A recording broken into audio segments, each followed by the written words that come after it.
Think about the incredible job our red blood cells do, constantly shuttling oxygen throughout our bodies.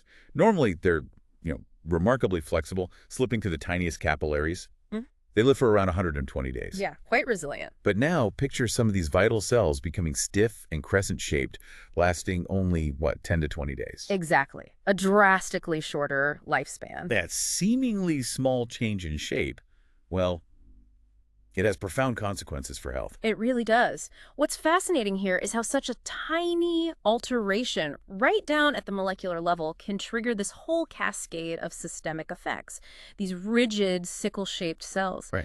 They simply can't perform their oxygen-carrying duties efficiently. Leads to a whole range of complications, I imagine. A wide range, yes. And that brings us right to the focus of this deep dive, sickle cell disease in India. Mm-hmm. We're not just looking at a clinical definition today. We have this training manual that provides a really compelling look into a nationwide effort to confront this genetic disorder head on. Exactly. This isn't just about understanding the disease itself. It's about examining the ambitious strategy India is employing to tackle it on a national scale. It really underscores the power and, I guess, the necessity of these large-scale public health interventions for managing genetic conditions. Definitely. Okay, let's unpack this then. We'll start with the basics of SCD, what it is, why it causes so many problems. Then we'll explore its prevalence in India, which is quite significant. It is, yeah.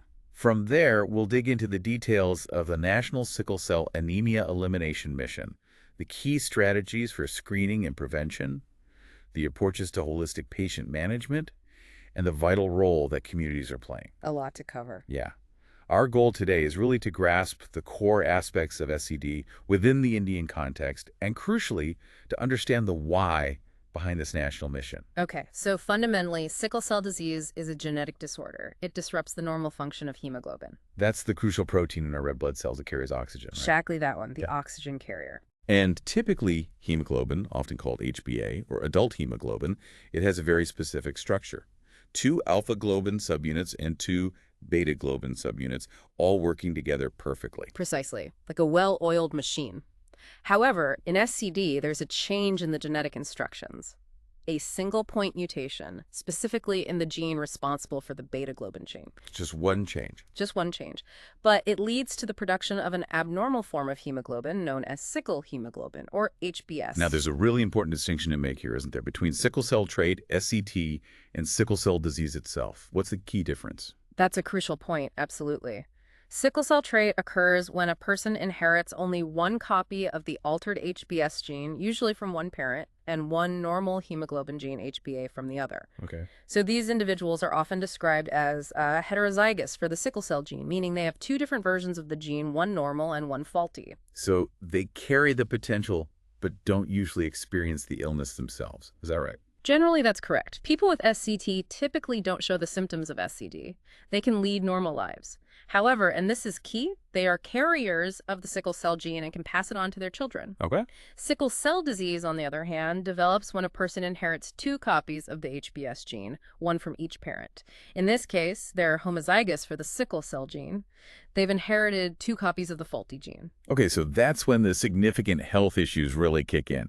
Now, the name sickle cell directly relates to the altered shape of the red blood cells, right? Can you describe what happens to them? Indeed. So instead of the typical round, flexible, sort of biconcave disc shape of a normal red blood cell, the presence of HbS causes the cells to become rigid. They adopt a C shape, much like a sickle or a crescent moon. And they lose their essential flexibility. They completely lose it. And it's that loss of flexibility where things get really problematic, isn't it? Because these stiff sickled cells can create significant problems as they circulate. Absolutely. These inflexible cells, they struggle to navigate the narrowest blood vessels, the capillaries. They can become lodged, leading to blockages, slowing down, or even completely obstructing blood flow and oxygen delivery to various parts of the body. Which then triggers a whole series of other complications, doesn't it?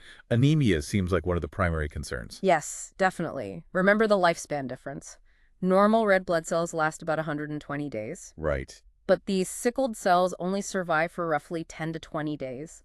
They're prematurely destroyed, mainly by the spleen because of their abnormal shape and rigidity. And the spleen gets affected too. Yeah, the spleen, which normally filters blood and fights infection, gets overwhelmed. It can be damaged by trapping all these sickled cells. So with fewer healthy red blood cells circulating, the body experiences chronic anemia. And beyond the anemia, many individuals with SCD experience intense pain. I think the manual mentions that quite a bit. That's really a defining characteristic of the disease. These vaso-occlusive crises, as they're medically termed, they happen when the sickled red blood cells obstruct blood flow in those tiny vessels. Right. This causes localized ischemia, basically, a lack of oxygen, and results in severe pain, often in the bones, chest, abdomen, joints. And it varies a lot between people. Oh, considerably. The frequency, the severity, it can vary hugely from person to person. And it's not just these acute pain episodes, is it? The manual also mentions chronic pain. That's correct. Over time, the repeated blockages and reduced blood flow can lead to ongoing damage to organs and tissues. This can result in persistent pain from, say, bone and joint damage, ulcers, other complications. Wow. And the manual also notes other potential issues. Swelling in the hands and feet, an increased susceptibility to infections because the spleen isn't working properly. Like the damaged spleen. Slowed growth and delayed puberty in children, vision problems from blocked vessels in the eyes, breathlessness, and even a heightened risk of stroke. It really paints a comprehensive picture of a very, very challenging condition. Now let's talk about how widespread this is in India. The manual indicates a higher prevalence within tribal communities. Yes, the burden of SCD is substantial in India. There's a higher concentration in states like Gujarat, Rajasthan, Maharashtra, Madhya Pradesh, Chhattisgarh, Odisha, and several others across central, western, and southern India. And the numbers. Well, the manual specifically points out that approximately 1 in 86 births within the tribal population are affected by SCD, and in some specific regions, the rates are even higher. 1 in 86. That's Yeah. a really significant statistic. But the manual also points out something important. SCD is no longer confined solely to tribal groups. Correct. While historically it was more prevalent in tribal communities, SCD is now observed across all ethnicities and communities in India. It's become a broader public health concern nationwide. Okay, so given this significant health burden, it's understandable that the government of India launched the National Sickle Cell Anaemia Elimination Mission. Can you tell us about the overarching aims, the objectives of this mission? Absolutely. Recognizing the profound impact of SCD on individuals, families, the nation's well-being, the mission was initiated in 2023. And it has a very ambitious long-term goal Which is? to eliminate sickle cell disease as a public health problem in India by the year 2047. 2047. That's a substantial long-term vision. What about the more immediate targets? Well, the mission has two primary objectives. First, to ensure the provision of affordable, accessible, and high-quality care to every single individual living with SCD. Okay, care for everyone affected. And second, to actively work towards reducing the overall prevalence of the disease within the population, so fewer new cases over time. Right. And what are the main strategies the mission will use to achieve these objectives? Sounds like a big job. It is. The manual outlines 3 key strategic pillars. The first is primary prevention. This is focused on preventing the birth of children with the homozygous genotype for SCD, those who inherit 2 copies of the sickle cell gene. So stopping the disease before it starts, essentially. How? It involves raising awareness, providing premarital and preconceptional counseling, and facilitating genetic testing, particularly within high prevalence districts. And community involvement is key here, I gather. Absolutely essential. The manual really emphasizes this, considering the diverse cultural perspectives on genetics and reproduction across India. It can't be just top-down. That makes complete sense. It's not just about giving out information. It's about genuine engagement with communities, respecting their beliefs and practices. Okay, what's the second strategic pillar? The second is secondary prevention and screening.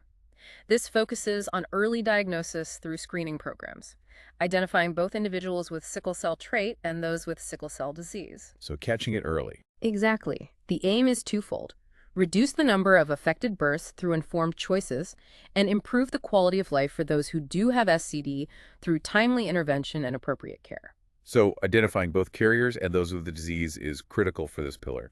And the third? The third pillar is holistic management and continuum of care.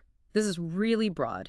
It encompasses comprehensive management of SCD at all levels of the healthcare system: primary, secondary, tertiary. So managing the condition throughout life. Yes, it includes offering advanced diagnostic and treatment options, integrating traditional medicine systems like AYUS, establishing robust patient support networks, encouraging community adoption initiatives, which we can talk more about, and focusing on rehabilitation services. It sounds like a truly comprehensive strategy, addressing everything from prevention to long-term support. What's the intended reach of this program? How many people are they aiming to screen? The program is incredibly ambitious in its scope. It aims for universal population-based screening. Initially, they're prioritizing high-prevalence states, but then gradually expanding to cover all states. And the target number? The goal is to screen approximately 70 million people, that's 7 crore, within the 0 to 40-year age group during the first 3 years of the mission. 70 million people. That is a massive undertaking.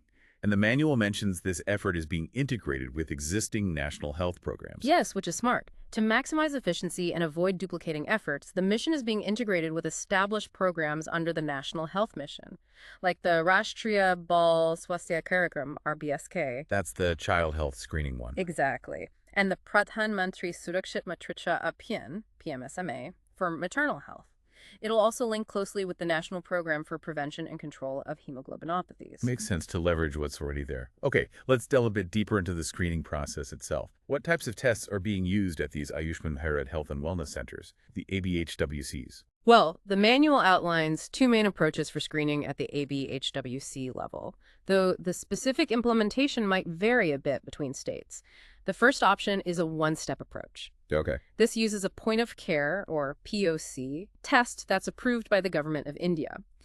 This test is designed to give a confirmatory result quickly, needs minimal training to use, and can efficiently tell apart normal status, carrier status, SCT, and sickle cell disease. So fast and relatively simple. Yeah, what's really valuable is its speed and ease of use in all sorts of settings. Great for widespread screening. Now, very efficient. What's the second approach? The second is a 2-step approach. This starts with an initial broad screening, often using something called a solubility test, maybe out in the community or field settings. Like a first pass. Exactly. If that solubility test is positive, it's then followed up with a confirmatory test. This confirmation could be another POC test or a more sophisticated lab-based test like HPLC, high-performance liquid chromatography, or electrophoresis. These are usually done at higher-level healthcare facilities. Think of HPLC as a very precise way to separate and identify the different types of hemoglobin in a blood sample. Okay, so depending on the situation and resources, either a rapid single test or a more phased approach might be used. Who is the target population for this universal screening? You mentioned 0 to 40 years. Yes, the approach is intended to be universal, aiming to include everyone in that 0 to 40 age group.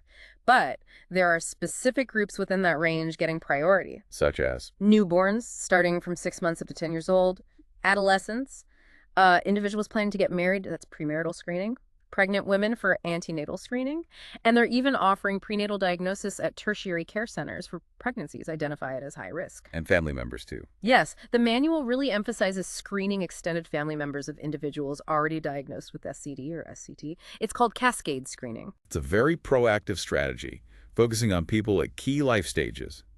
And the manual details the crucial role of the staff nurse, the SN, in all this. Oh, absolutely. Staff nurses are really on the front lines here. They have a vital role in various settings within the clinic, during outreach camps in the community, even in places like Anganwadis and schools. Doing the actual screening. Yes, conducting the screening tests themselves and providing initial counseling based on the results. And everyone screened gets a sickle cell card, right? These sound like a really important tool. They really are. Every individual screened gets a sickle cell card that clearly shows their status: normal, carrier, or diseased. And they're color-coded. Yes. Blue for males, pink for females, easy visual identification. And these cards are then used extensively during premarital counseling. How does that work? Well, by comparing the cards of prospective partners, couples can understand the potential patterns of inheritance for their future children. What's really ingenious, beyond just stating the status, is how it empowers people with visual information. Makes it more tangible. Exactly. It shifts some complex genetic information into a very accessible format they can directly use for informed family planning decisions. That's a really practical way to visualize potential genetic risks. The manual even mentions color-coded holes on the back of the card. Yes, the design is quite clever. When you put two sickle cell cards together and hold them up to the light, the coinciding colored holes visually represent the possible genetic outcomes for their children, the chances of having SCD, SCT, or being unaffected. That makes the genetics much easier to grasp, even without a science background. Precisely. So what happens after someone is screened and gets their card? What kind of counseling and follow-up is provided? The counseling process is tailored to the results. For those identified as carriers, SCT, or having SCD, staff nurses provide genetic counseling using the sickle cell cards as a visual aid to explain the implications for their own health and future generations. And if they have SCD? Then treatment is initiated, or they're linked to the appropriate level of care within the healthcare system. And outreach camps are organized in remote areas to extend screening, treatment, and management services to those populations too. The staff nurse's role in prevention seems really comprehensive, going way beyond just doing the tests. Indeed. At the community level, they work closely with medical officers, HAAs, the community health activists, and community leaders. They organize awareness campaigns, stress the importance of premarital and preconception screening, and highlight the significance of matching those sickle cell cards before marriage. What about in schools? In schools, they assist with educational programs about SCD, support the RBSK team screening kids, and promote understanding of the sickle cell cards among students and parents. Then within the clinics? Within the facilities, they ensure IEC materials, information, education, communication are available. They counsel individuals with SCT or SCD and pregnant women. They advise on prenatal diagnosis options if both parents are carriers. They conduct that cascade screening of families we mentioned, and they even participate in observing World Sickle Cell Day on June 19th. It sounds like a very well-coordinated effort, right down to the local level. The manual mentioned microplanning based on prevalence. Yes, it details a strategy for planning screening activities based on how common SCD is in different administrative blocks. They're categorized from grade A, highest prevalence, down to grade D, lowest. So they focus efforts where needed most. Exactly. The initial focus of the universal screening is on the grade A and B blocks, then grade C. More targeted approaches are used in grade D blocks. It ensures resources are allocated efficiently. Okay, so once an individual is diagnosed with sickle cell disease, what kind of holistic management and care is accessible, particularly at those ABHWCs? The treatment options at ABHWCs aim to be comprehensive. They cover preventive measures, managing acute crises, and rehabilitative support. Let's start with preventive management. What does that involve? It emphasizes simple but crucial things, like increasing daily fluid intake hydration is key to preventing those vaso-occlusive crises, ensuring adequate vitamin supplementation. Which vitamins? Vitamins D, B12, zinc, calcium. The manual even suggests food sources like milk, eggs, mushrooms, nuts, leafy green vegetables, pulses. Also, scheduling regular medical checkups, say every 3-6 months, and giving folic acid and prophylactic penicillin, especially up to age 5, to prevent infections. And the manual also mentions integrating yoga. Yes, recognizing the potential benefits of complementary therapies, yoga is being incorporated. It's seen as a supportive measure to help patients manage pain and improve overall well-being. Okay, and when a patient experiences a pain crisis, what's the initial approach at these centers? During a crisis, the staff nurse plays a vital role in the initial assessment. They gather a detailed history of the pain, check vital signs including oxygen saturation, giving supplemental oxygen if needed, and check for bone tenderness. This is all done in consultation with the medical officer, of course. Medication mentioned. The manual briefly mentions hydroxyurea as a disease-modifying medication, but importantly, it notes it's contraindicated, shouldn't be used during pregnancy and breastfeeding, and it stresses the need for regular monitoring for patients on it. Blood pressure, oxygen levels, blood counts, kidney and liver function, and urine pregnancy tests. It's clearly important to know when a patient needs more specialized care. The manual outlines specific danger signs for urgent referral, right? Absolutely. Key danger signs that mean immediate referral to a higher level facility include things like chest pain or shortness of breath, severe abdominal pain, pain with severe paleness, significant joint problems like swelling and redness, severe headache or limb weakness suggesting a possible stroke, and any severe manifestations of the disease in children under 2 years old. Those need urgent attention. Got it. Beyond managing acute episodes, there's also rehabilitative care. What does that involve? Rehabilitative care includes guidance and counseling on lifestyle management. and crucially, facilitating access to support and resources for people with disabilities. How so? Well, the manual highlights that individuals with SCD are now recognized under the Rights of Persons with Disability Act of 2016. This makes them eligible for various benefits, like free education between 6 and 18 years, and reservations in educational institutions and government jobs. That's a really significant step towards promoting inclusivity and providing necessary support. Now let's move on to this concept of community adoption in managing SCD.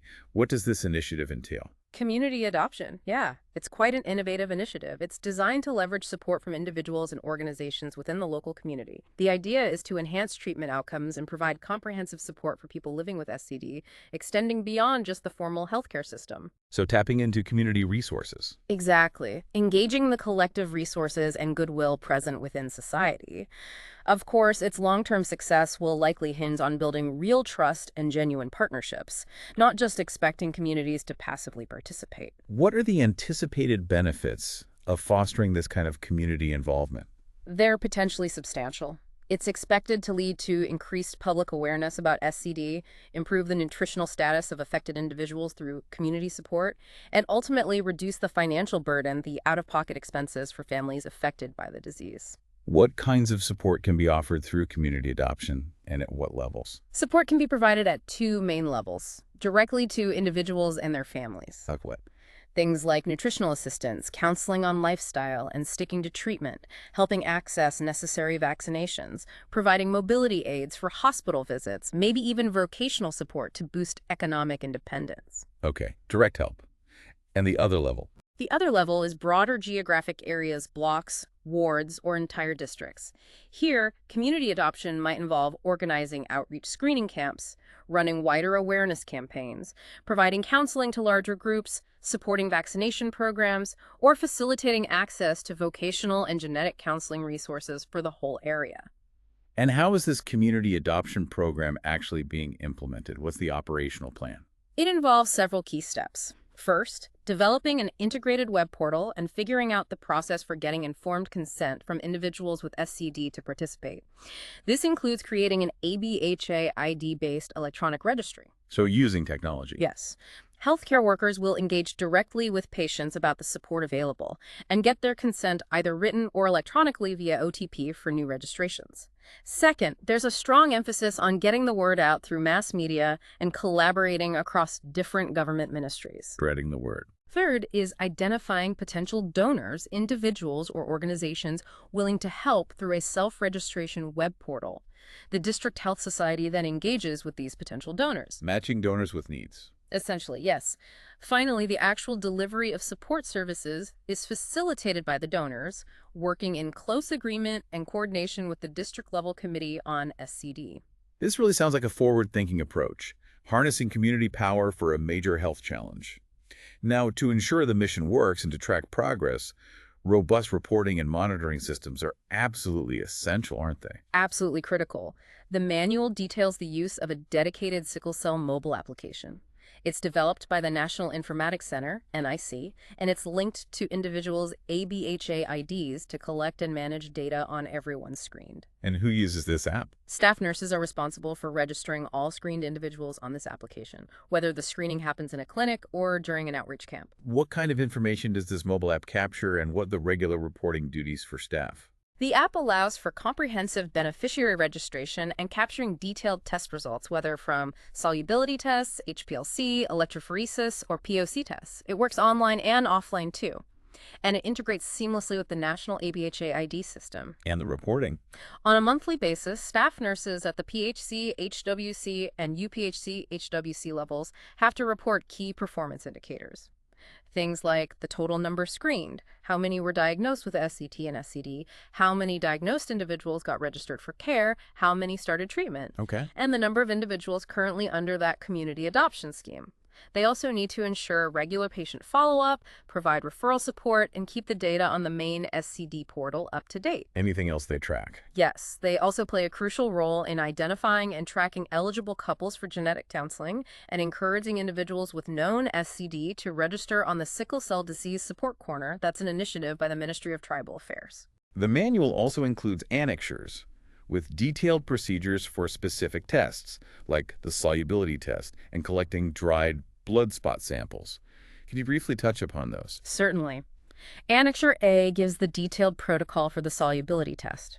That's a preliminary test used to detect altered hemoglobin. It lists the reagents and equipment needed, gives a step-by-step guide for mixing the blood sample with the reagent, and explains how to interpret the result based on whether the solution gets cloudy or turbid. Any limitations? Yes, it points out potential limitations like maybe getting a false negative in severe anemia, and advises when samples need referral for confirmatory testing like electrophoresis. And Annexure B is about dried blood spot samples, often used for newborns, right? Well, Yes, Annexure B gives clear instructions on collecting a dried blood spot sample. It's relatively simple, usually a heel prick for capillary blood. It details every step: filling out the forms and filter paper card correctly, cleaning the infant's heel, doing the prick at the right spot on the heel sides, making sure 3 circles on the card get evenly soaked with blood, letting it air dry completely, and then packaging it properly for the lab. useful for community settings. Very useful, especially for reaching newborns and young infants. Finally, the manual includes lists of abbreviations and contributors. Important for clarity and giving credit, I suppose. Correct. The list of abbreviations is essential for understanding all the acronyms used throughout the manual. There are quite a few. And the list of contributors acknowledges the significant work and expertise from people and organizations involved: the Ministry of Health and Family Welfare, the National Health Systems Resource Center, technical experts from various institutions, and other key stakeholders who developed this comprehensive training resource. So, to recap our deep dive, it's really evident that sickle cell disease presents a significant genetic health challenge in India. It disproportionately affects tribal populations, yes, but it's present across all communities now. However, there was this very ambitious, very comprehensive national mission underway. The goal: eliminating it as a public health problem by 2047. A huge goal. And this mission uses a multifaceted strategy: primary prevention through awareness and counseling, universal screening for early detection, holistic management of the disease, active community engagement, and robust systems for reporting and monitoring. Exactly. The manual really serves as a detailed blueprint for this nationwide effort. It emphasizes the critical roles of healthcare professionals at every level, the indispensable value of community participation, and the integration of innovative tools like those sickle cell cards in the mobile app. It reflects a strong commitment, doesn't it? Not just treating symptoms, but addressing the underlying genetic realities and ultimately trying to enhance the quality of life for everyone affected. It really does. It truly underscores the complexities involved in tackling a genetic disorder on such a vast scale. And, it leaves you pondering. Given the immense scope of this national mission and the deeply personal aspects of genetic inheritance, what broader societal lessons can we draw from such ambitious public health initiatives aimed at managing genetic conditions? Something to think about.